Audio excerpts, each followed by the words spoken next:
હાલ સ્થાનિક સ્વરાજ્યની ચૂંટણીઓના પડઘમ વાગી રહ્યા છે.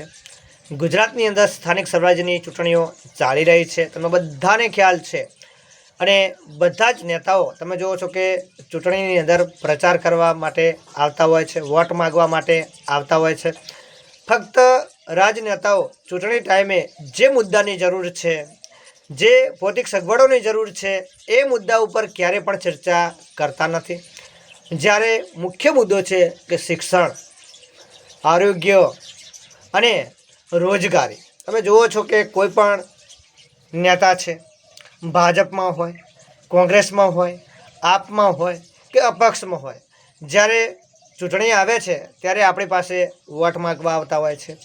વોટ માગવા આવે છે ત્યારે આપણા પાસે તે મોટી મોટી વાતો કરતા હોય છે કે ગામની અંદર અમે આ કરીશું, રોડ રસ્તા કરીશું, પાણીની સગવડ કરીશું, આરોગ્યની વ્યવસ્થા કરીશું, શિક્ષણની વ્યવસ્થા કરીશું અને જે ગટર લાઈન બનાવીશું અથવા તો ભૌતિક સગવડો પૂરી પાડીશું. પણ જ્યારે ચૂંટણી આવે છે ત્યારે મોટા મોટા વાદા કરવામાં આવે છે, પણ જ્યારે ચૂંટણી પતી જાય પછી કોઈ પણ લક્ષ આપતું નથી. કે મુખ્ય મુદ્દો હાલ આપણો એ છે કે મોંઘવારી વધી રહી છે. તમે જુઓ છો દિવસે દિવસે ગેસના બાટલાના ભાવ વધી રહ્યા છે. તમે જુઓ છો કે ખાદ્ય પદાર્થો જે આપણે જીવન જરૂરિયાતની વસ્તુઓ છે તેના પણ ભાવ વધી રહ્યા છે. પેટ્રોલ ડીઝલના ભાવ વધી રહ્યા છે. તેના ઉપર કોઈ બોલતું નથી. ફક્ત ને ફક્ત રાજનીતિ કરતા આ રાજનેતાઓ આપણને ડાયવર્ટ કરી અને બીજા મુદ્દાઓ ઉપર લઈ જતા હોય છે. એમને એ ખબર નથી કે જે જરૂરિયાત છે, જેની જરૂર છે, એ વસ્તુ ઉપર તમે ક્યારે પણ બોલતા નથી. તમે હાલ જુઓ કે રોજગારીની આપણે કેટલી જરૂર છે. ગુજરાતની અંદર અનેક વિદ્યાર્થીઓ શિક્ષણ લે છે, ભણે છે, કોલેજ કરે છે, બીએડ કરે છે, એમએડ કરે છે, પરીક્ષાઓ આપે છે. તેમ છતાં બેરોજગારીનું પ્રમાણ કેટલું બધું છે તમે જુઓ છો. અને આ મોંઘવારીની અંદર ઘણા બધા લોકો તમે જુઓ છો કે રોજગારી વગર તમે શિક્ષણ લઈને પણ તમે જુઓ છો કે મજૂરી કરતા હોય છે.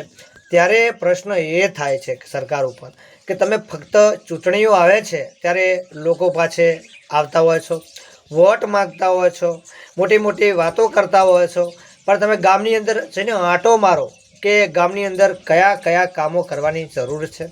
રોડ રસ્તા જુઓ, પાણીની સગવડ જુઓ, આરોગ્યની સગવડ જુઓ, શિક્ષણની સગવડ જુઓ, પ્રાથમિક શિક્ષણની સગવડ જુઓ.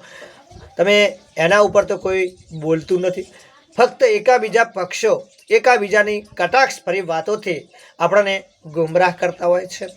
અરે કટાક્ષ કરવાની કોઈ જરૂર નથી. ફક્ત તમે કામ કરો. અને હાલ આ સમય એવો છે કે વ્યક્તિને જોવાનો છે કે વ્યક્તિ કામ કરશે કે નહીં, વ્યક્તિ આપણી સાથે રહેશે કે નહીં. ફક્ત ચૂંટણી આવે ત્યારે એમ કહે છે કે અમે આ પક્ષમાંથી આવીએ છીએ, અમને વોટ આપજો, અમે તમારું આ કામ કરીશું, આ સેવાઓ કરીશું, તમે તમારી સાથે રહીશું. પણ જ્યારે વોટ છે ત્યારે તમે, ચૂંટણી છે ત્યારે તમે સાથે હોવો છો, પણ ચૂંટણી પતી ગયા પછી જ્યારે 5 વર્ષ સુધી તમે ક્યારે દેખાતા નથી, કોઈનું સાંભળતા નથી. કેમ કે તમને જીતી ગયા છો પછી તો તમારે કોઈને લેવા દેવા હોતો નથી. એટલે વ્યક્તિ એવો પસંદ કરજો કે જે આપણું સાંભળે, આપણું કામ કરે, આપણી સાથે રહે. કેમ કે એક વોટની કિંમત શું છે એ દરેક લોકોને ખ્યાલ છે. કેમ કે એક વોટની કિંમત સામાન્ય માણસની પણ એક જ છે અને કરોડપતિ ધનિક હોય કે અજબોપતિ વ્યક્તિ હોય એનો પણ વોટ એક છે. એટલે તમે બધા વોટ કરવા જાઓ છો તો તમારો વોટ અમૂલ્ય છે, તમારો વોટ કિંમતી છે. તમારે કોને આપવું, ક્યાં આપવું, કેવી જગ્યાએ આપવું એ તમારો વિષય છે. પણ વ્યક્તિ પસંદ કરો ત્યારે જોઈ વિચારીને કરજો જે આપણને ઉપયોગી થાય. ફક્ત ચૂંટણીઓ આવે ત્યારે વાતો કરનારા વ્યક્તિઓને વોટ ના આપતા. જે આપણને ઉપયોગી થઈ શકે, આપણા આરોગ્ય શિક્ષણ મુદ્દા ઉપર ચર્ચા કરી શકે, કામગીરી કરી શકે એવા વ્યક્તિને ચૂનજો.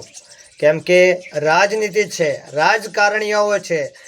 જ્યારે તમે જુઓ છો કે ચૂંટણીઓ આવે છે ત્યારે પક્ષ પલટા કરીને બીજા પક્ષમાં જતા હોય છે પોતાના સ્વાર્થ માટે.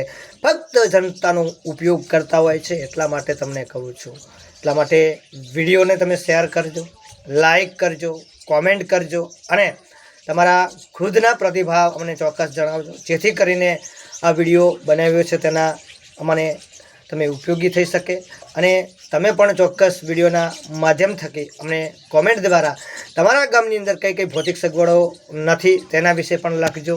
તો આપણે તેના વિશે ગ્રામ પંચાયત, તાલુકા પંચાયત, જિલ્લા પંચાયત ને જે પણ આ રાજનેતાઓ ચૂંટણીની અંદર જે પ્રચાર માટે આવે છે, જે ચૂંટણી લડી રહ્યા છે, તેને પણ સવાલ કરી શકીએ. એટલા માટે વિડીયો બનાવ્યો છે. શેર કરજો, લાઈક કરજો, કોમેન્ટ કરજો અને તમારા ખુદના પ્રતિભાવ ચોક્કસ જણાવજો. જય હિન્દ, જય ભારત, જય સંવિધાન.